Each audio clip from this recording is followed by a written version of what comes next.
Tuhan yang Maha Kuasa, Dialah benteng kita.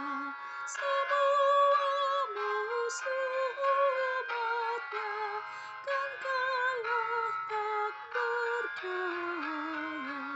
Si iblis penyesat yang licik dan kejam, menggoda manusia supaya binasa.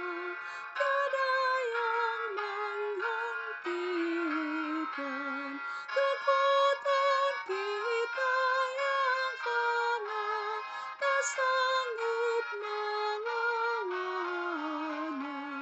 Pemimpin kita Yesuslah yang diurapi Allah. Siapakah Dia? Itulah Putra-Nya, Sang Kristus Penebus.